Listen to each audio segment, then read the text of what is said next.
네, 우리 인사했으면 좋겠습니다. 주님밖에 없습니다. 이렇게 인사하겠습니다. 시작. 네, 주님밖에 안 계십니다. 그리고 한 번 더 인사하겠습니다. 하나님이 하셨습니다. 네, 우리 하나님이 하셨습니다. 네, 오늘 말씀 제목인데 우리 같이 하나님 말씀 보도록 하겠습니다. 사도행전 3장 11절에서 15절까지의 말씀. 사도행전 3장 11절에서 15절까지의 말씀. 네, 우리 한 절씩 교독하고 마지막 절 함께 읽겠습니다. 나은 사람이 베드로와 요한을 붙잡으니 모든 백성이 크게 놀라며 달려 나아가 솔로몬의 행각이라 불리우는 행각에 모이거늘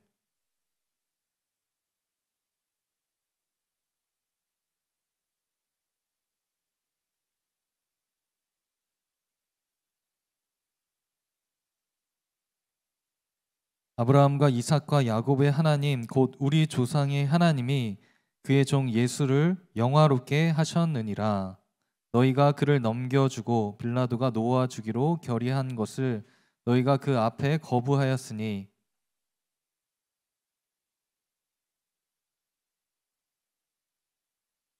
함께 읽겠습니다. 생명의 주를 죽였도다. 그러나 하나님이 죽은 자 가운데서 그를 살리셨으니 우리가 이 일의 증인이라. 아멘.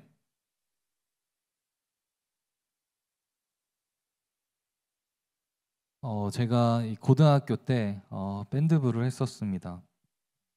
드럼을 쳤었습니다. 그때 이제 한 살 위 선배가 있었습니다. 네, 기타를 치는 선배였는데 굉장히 신앙이 좋았던 기억이 있습니다. 네, 그 선배가 항상 새겨놓았던 문구가 있었습니다. 그게 뭐냐면 하나님이 아십니다. 하나님이 하십니다. 이거였어요. 그래서 카카오톡에 있었나 이렇게 생각을 해보니까 카카오톡이 이렇게 보고가 됐던 게 2011년 정도 전후였으니까 그때보다 더 이전이었어요. 그러니까 싸이월드 시절이구나 이 생각이 들었어요. 싸이월드 메인에 들어가면 그게 썼던 하나님이 하십니다. 하나님이 아십니다. 이 문구가 계속 기억에 남았습니다. 되게 멋지지 않아요? 이 문구? 하나님이 아십니다. 하나님이 하십니다. 하나님께서 이 모든 것을 아시고 또 하나님께서 모든 것을 하신다. 이 안에는 하나님에 대한 이 전적인 신뢰 그리고 주어진 삶을 최선을 다해서 나아갔던 그 삶의 모습이 그려집니다. 한 살 많은 선배였지만 참 존경받을 만한 삶을 살아갔던 것으로 기억이 됩니다. 후배들도 되게 잘 챙겨주고 그리고 하나님을 늘 생각하면서 연주를 하고 또 공연이 끝나면 또 하나님의 이름을 높였던 그 모습이 기억이 납니다. 이 고백이 기억에 남았던 거, 그 문구가 제 삶에 이렇게 아직도 기억에 남은 이유 중에 하나는 바로 그 삶과 그에 따른 고백이 있었기 때문이라고 생각이 듭니다. 여러분, 우리 오늘 제목 말씀이 하나님이 하셨습니다. 이 제목을 보니까 그때 그 문구가 딱 떠올랐던 겁니다. 여러분, 우리들의 삶에도 우리들의 인생의 모든 삶의 영역에 있어서도 우리가 하나님이 하셨습니다. 이렇게 고백하면 너무나 좋겠다 이런 생각이 들었어요. 여러분들은 삶을 살아가시면서 하나님이 하셨습니다. 이렇게 고백을 얼마나 자주 하십니까? 우리 안에 우리들의 삶, 인생 전체에 있어서 무엇을 하든지 어떤 좋은 결과가 있듯이 그때 우리가 이 고백을 했으면 좋겠어요. 하나님이 하셨습니다. 우리가 이제 계속 사도행전을 살펴보고 있는데 지난 시간에 날 때부터 걷지 못한 사람이 있었어요. 근데 예수 그리스도의 이름으로 일어나 걸으라 손을 잡고 일으키니까 어떻게 됩니까? 걷기도 하고 뛰기도 하며 성전에 들어가서 하나님을 찬양했다 이렇게 기록하고 있습니다. 40여 년 동안 한 번도 걷지 못했던 사람 늘 성전 미문에 앉아 있어서 하루 벌어 사는 구걸하는 인생이 이제 스스로 뛰어서서 걸으며 성전에 들어가서 하나님을 찬양하는 놀라운 일이 일어나게 됩니다. 그러니까 그 주변에 있던 사람들이 놀라움을 금치 못하게 되죠. 그리고 이 치유받은 사람, 이 사람은 자신을 고쳐준 이 베드로와 요한이 너무너무 특별한 사람으로 보였고 너무너무 위대한 사람이다.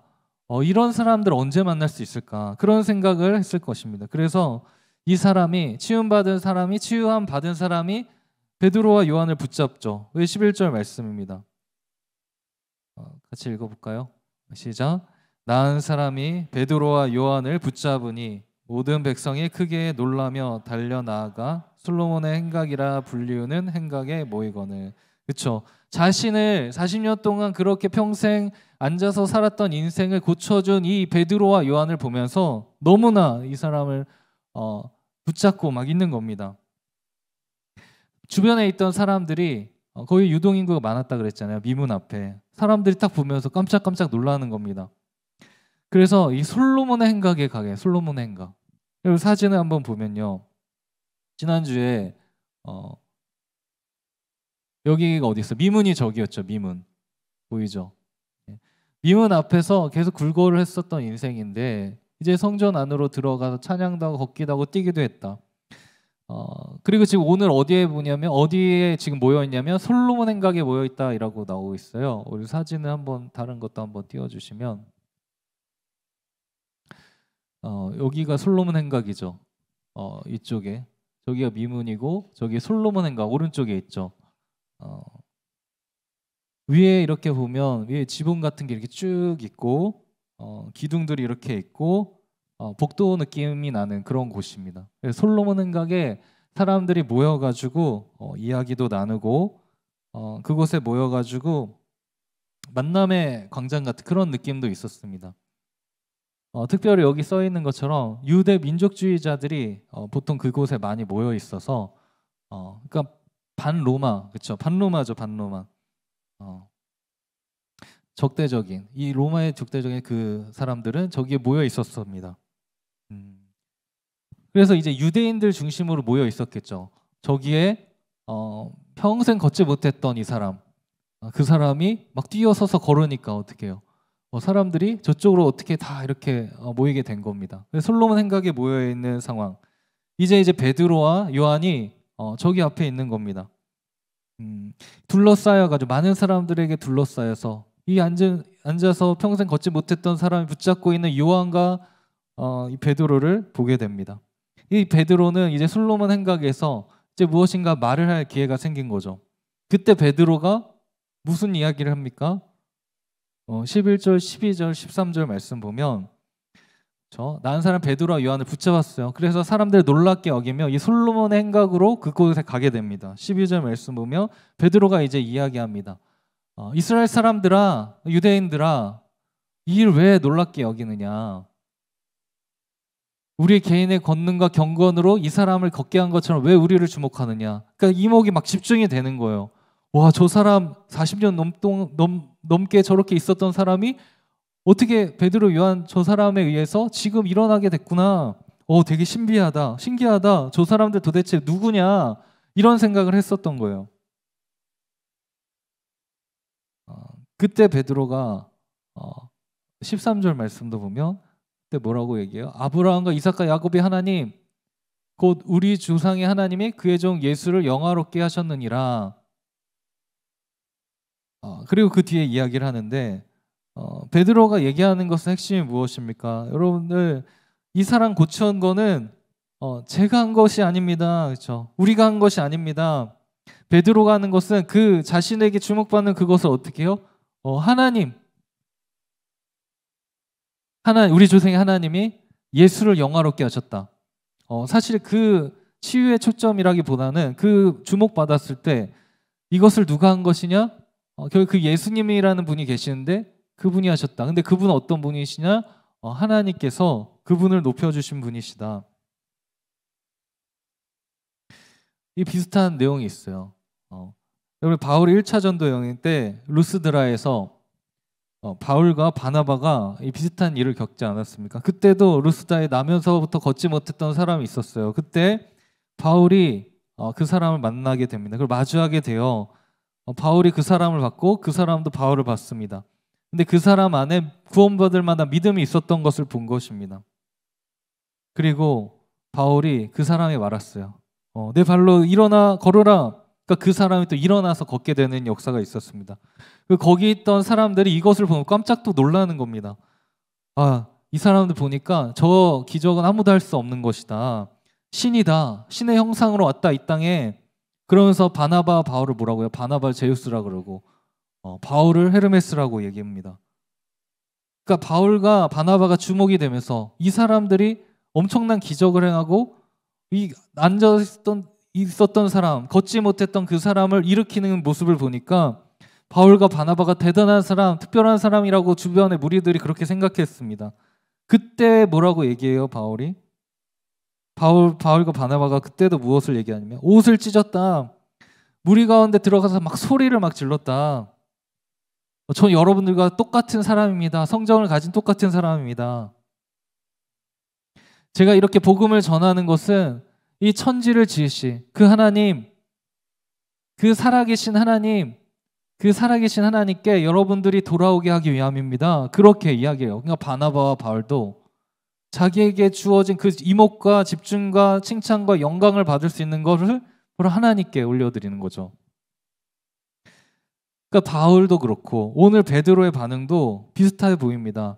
그렇죠? 못 걷게 된 사람을 이렇게 세웠고 또 사람들이 막 집중해서 막 이거 어떻게 된 거냐, 와, 이 사람 특별한 사람 아니냐, 막 이렇게 막 얘기를 할 때 그 시선 어떻게 하나님께로 올려드리는 겁니다. 내가 아닙니다. 하나님께서 하셨습니다. 그렇게 영광을 돌리는 모습을 볼 수 있습니다. 여기 있는 여러분들 한 사람 한 사람 보면 너무너무 뛰어나요. 여러분들 옆에 사람 봐봐요. 이렇게 뛰어난 사람 봤어요? 이렇게 어떻게 잘생기고 예쁘고 이렇게 달란트도 많고 옆에 사람 한번 봐봐요. 빛나가지고 쳐다보질 못하겠죠. 그래서 여러분들 너무나 한 사람 너무 귀해요. 그래서 여러분들 보면 제가 막 칭찬도 하고 이런 친구 없습니다. 막 사람들한테 자랑도 하고 쟤는 진짜 댄스가 넘쳐 흐른다. 쟤 노래 너무너무 잘해. 쟤는 진짜 타고났어. 이렇게 얘기를 하잖아요. 그때 어떻게 해요? 하나님의 사람 바울과 베드로는 어떻게 얘기했어요? 하나님의 사람은 겸손하게 고백하면 하나님께서 나에게 주신 겁니다. 그렇죠? 내가 받을 칭찬과 영광을 다시 하나님께 올려드리는 겁니다.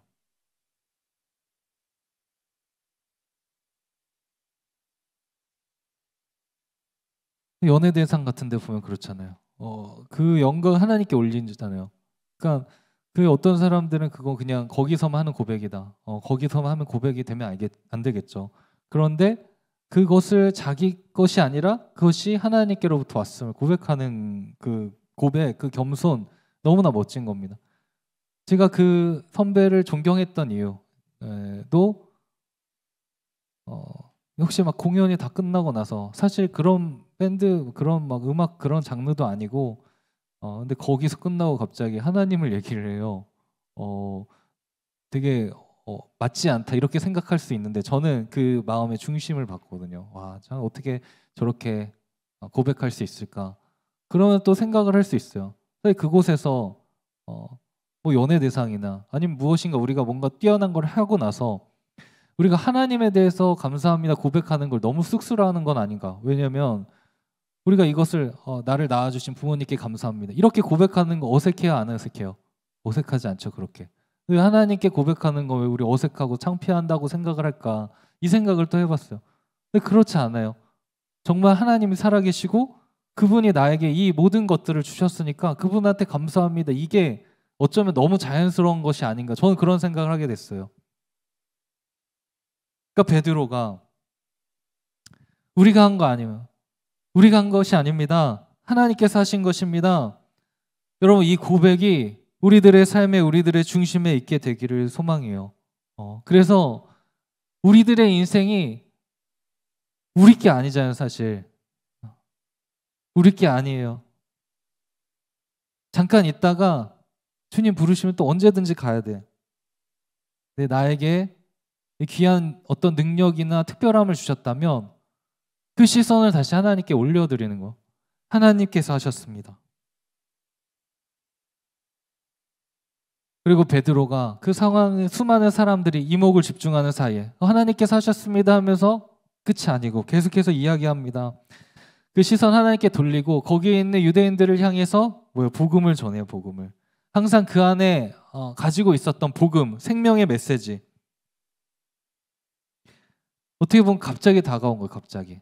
근데 사실 베드로에게는 갑자기가 아니에요. 항상 준비되어 있는 사람이기 때문에 그래요. 베드로가 그렇게 복음을 전해요. 베드로가 그래서 여기도 자세히 나오진 않지만 베드로의 초점은 뭐냐면 이 앉아있던 사람이 회복되는 것, 그것도 너무나 특별한 일이지만 그것이 초점이 아니라 그리고 바로 하나님 얘기하죠. 예수 그리스도에 대한 이야기를 하잖아요. 그게 정말 중요한 일이기 때문입니다. 그래서 거기서 베드로가 그 솔로몬 행각에 모여서 뭐래요? 모인 유대인들을 향해서 예수님의 관에 대해서 그리고 유대인들 너희들의 죄에 대해서 너희들 잘못한 거에 대해서 말하고 있죠. 뭐예요? 너희들이 거부한 예수님, 너희들 예수님 오히려 거부했지, 오히려 바라바를 놓아주었죠. 그렇게 했는데 너희들은 생명의 주님을 죽인 일입니다. 여러분들이 예수님을 죽였지만 그럼에도 불구하고 하나님께서는 죽은 자 가운데서 예수 그리스도를 살리셨습니다. 베드로는 그렇게 예수 그리스도를 증언하고 있는 거예요.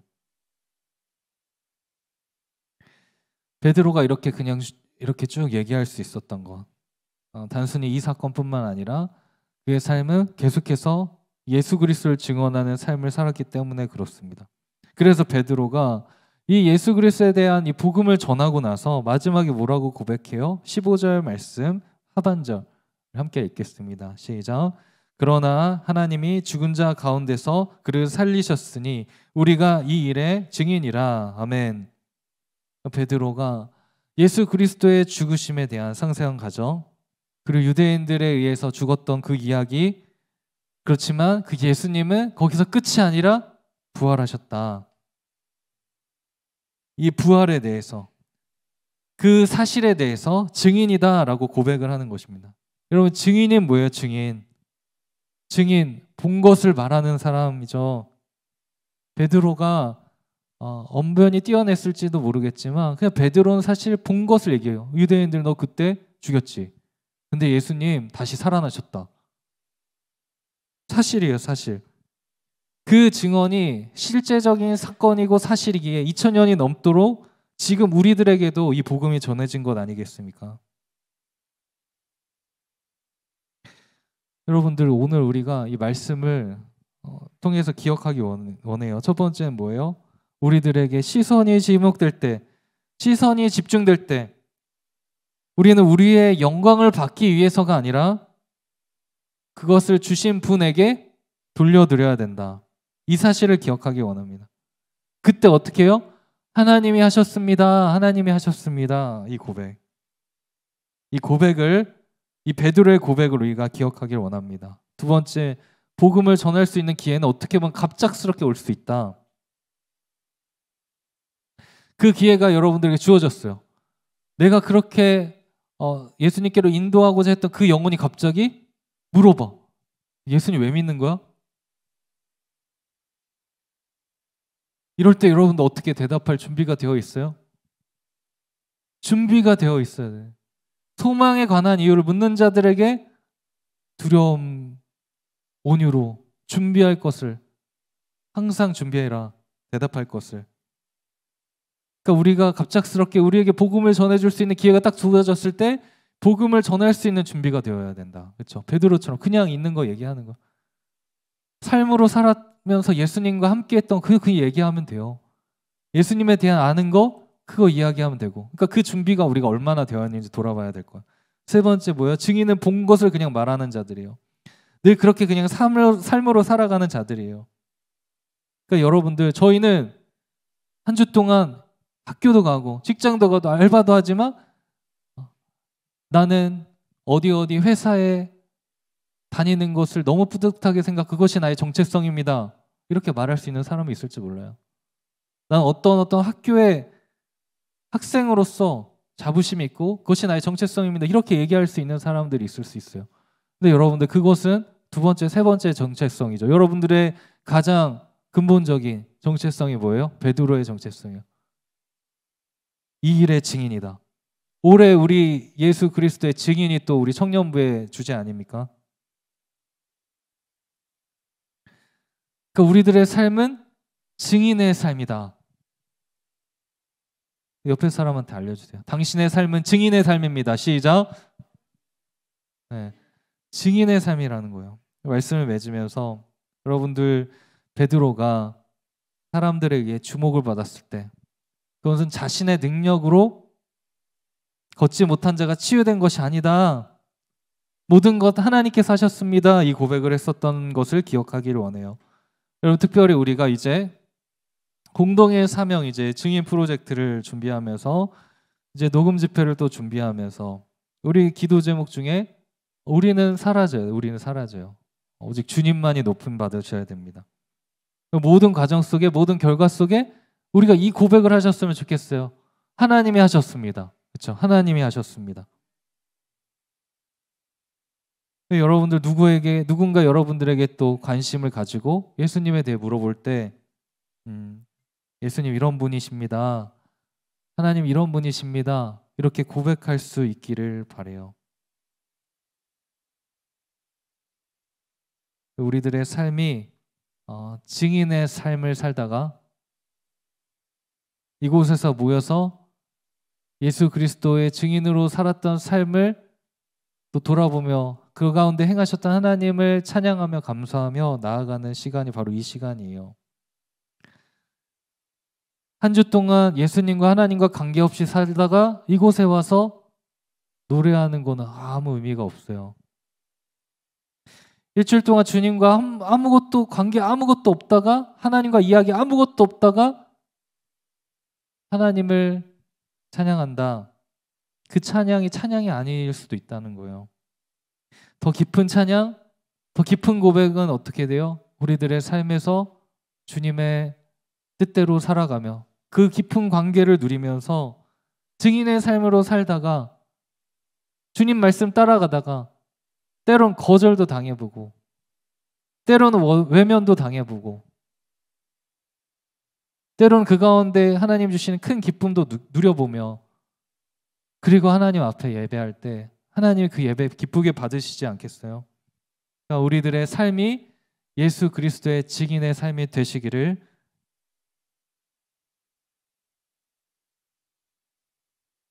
예수 그리스도의 이름으로 간절히 축원합니다. 우리 같이 찬양하겠습니다.